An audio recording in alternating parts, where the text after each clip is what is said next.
જી આજે અલગ અલગ રાજકીય પક્ષોના આગેવાનો સાથે જેપીસી મળી રહી છે. આપણે શું મુદ્દાઓ મૂકી રહ્યા, શું ચર્ચા કરી રહ્યા? બિલકુલ વન નેશન વન ઇલેક્શન માટે આજે જે જીપીસી મળવાની છે એમાં આમ આદમી પાર્ટીના પ્રદેશ અધ્યક્ષ તરીકે સાથે સાથે અમારા ધારાસભ્યશ્રીઓ આજે અમને પણ અહીંયા અમારો મત મૂકવા માટે અને એમને જે પ્રેઝન્ટેશન બતાડવાનું છે એ લોકોએ એના માટે અમને આમંત્રિત કર્યા છે.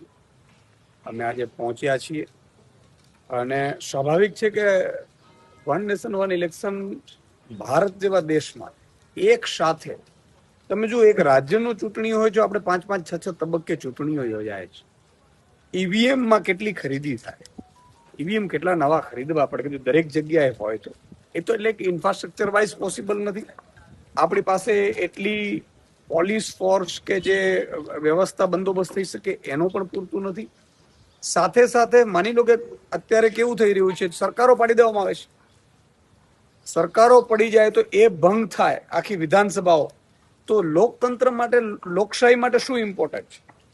લોકશાહી માટે લોકોની જવાબદેહી બને, સરકાર જવાબદેહી બને લોકોની, એ પ્રકારનું હોય છે. લોકો વડે બનેલી છે ત્યારે 5 વર્ષ સુધી પછી એ સરકાર જે એસેમ્બલી ભંગ થઈ હોય એનું શું?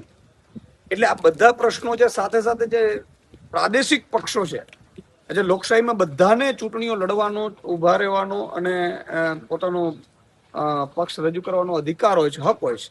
ત્યારે પ્રાદેશિક પક્ષો એક સાથે ચૂંટણી લડાતી હોય તો પ્રાદેશિક પક્ષો માટે તો 8, 10, 15 જ નેતાઓ હોય છે, એ ક્યાં જઈ શકશે?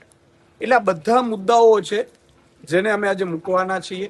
સાથે સાથે એમનો પ્રેઝન્ટેશન પણ જાણીશું અને મને પૂરો વિશ્વાસ છે કે વન નેશન વન ઇલેક્શન આ લોકોએ ભલે અત્યારે કરતા હોય, પરંતુ ભારત જેવા દેશ માટે ઇન્ફ્રાસ્ટ્રક્ચરથી માંડી, ફોર્સથી માંડી, વ્યવસ્થાથી માંડીને લોકોના વિશ્વાસનું, આ બધામાં બહુ જ ડિફરન્ટ રહેવાનું છે.